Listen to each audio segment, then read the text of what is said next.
à Genève. Monsieur l'ambassadeur. Merci, cher Pascal Fressoz, monsieur Robineau, monsieur Simon, mademoiselle Schwab et autres aïeux des kids, monsieur l'ambassadeur du Maroc, cher Omar, messieurs et aux dignitaires, reconnus dignités, chers collègues, chers amis. Je suis ravi d'être présent ici aujourd'hui pour l'ouverture de ce colloque. Je voudrais remercier les organisateurs, bien sûr, les grands témoins qui nous honorent de leur présence, et vous aussi, cher public, qui vous êtes levés tôt, peut-être plus tôt que moi, pour venir passer cette journée avec nous. Je voudrais vous dire ma satisfaction aussi de me trouver aux côtés de l'ambassadeur du Maroc, un ami. Le Maroc est un pays ami et un pays exemplaire. Il est engagé de manière tout à fait remarquable au service des objectifs du développement durable. C'est donc un honneur d'être ici avec vous. Chers amis, vous le savez, le monde traverse une série de crises nouvelles et globales. Crise de l'environnement, crise démographique, crise des migrations, nécessité de nous adapter et de maîtriser les développements de la mondialisation, les développements d'un monde interconnecté, de l'intelligence artificielle, des biotechnologies, pour citer les principaux défis que nous avons devant nous. Quel monde allons-nous laisser à nos enfants? Eh bien, il me semble que les objectifs de développement durable sont une boussole pour nous guider sur ce chemin difficile. Ils concernent tous les pays, tous les secteurs, les acteurs privés comme les acteurs publics. Ils concernent tous les domaines, l'éducation, la santé, la gouvernance, l'eau, l'assainissement, la protection du climat, la biodiversité, pour n'en citer que quelques-uns. Et le cœur, bien sûr, c'en est l'élimination de la pauvreté, la lutte contre l'inégalité et les discriminations. Et la France les a fait siens, ces objectifs.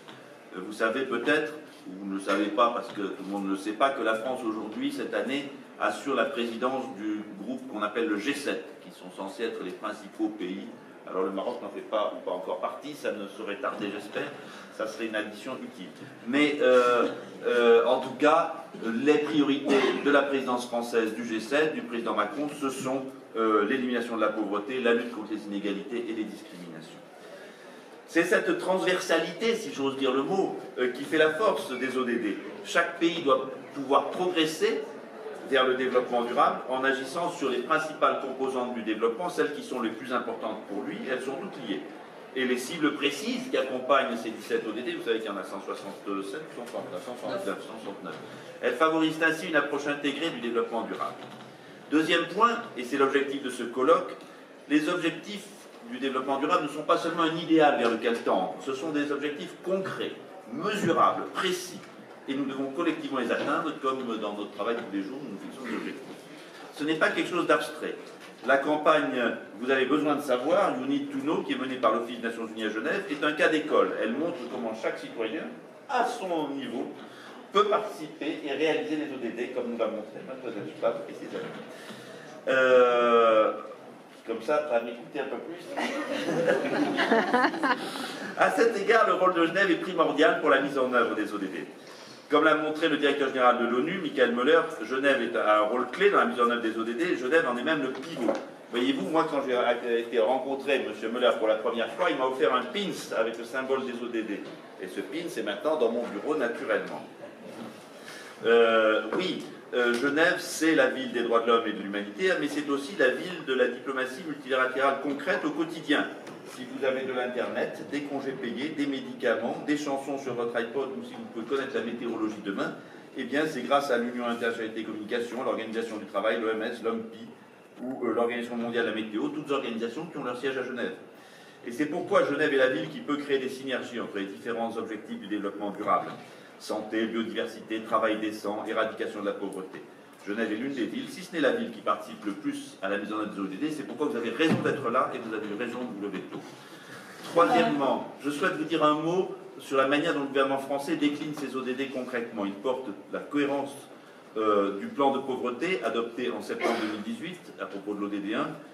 Il s'inscrit aussi dans la réforme des institutions des 16 et 17. Et nous prenons de nombreuses mesures pour engager une transition écologique et solidaire, avec le plan climat qui s'inscrit dans l'ODD 13 pour sauvegarder le climat, la décarbonation de l'économie, l'engagement de la finance responsable dans tout cela.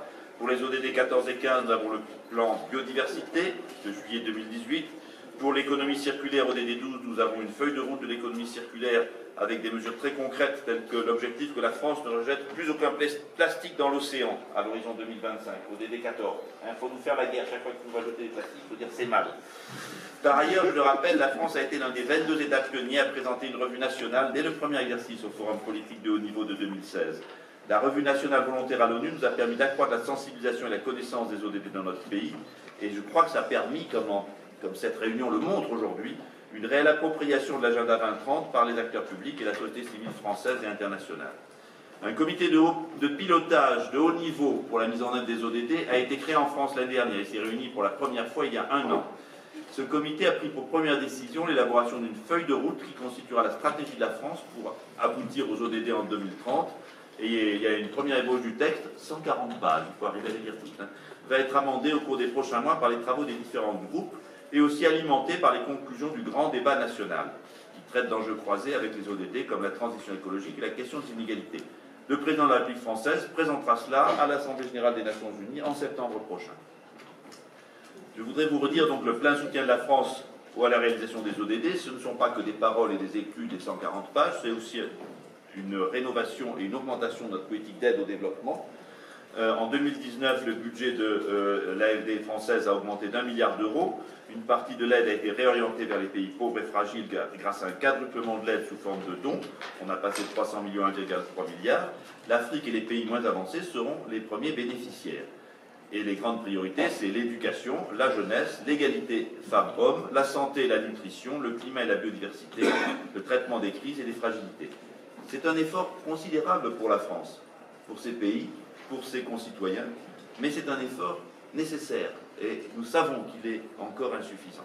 Nous devons travailler ensemble à la bonne insertion de tous les pays dans la mondialisation, travailler à une mondialisation équitable, ces aides y concourent. En conclusion, soyons réalistes, nous savons déjà que tous les 17 ODD et leurs 169 cibles prioritaires ne seront peut-être pas tous intégralement atteints en 2030.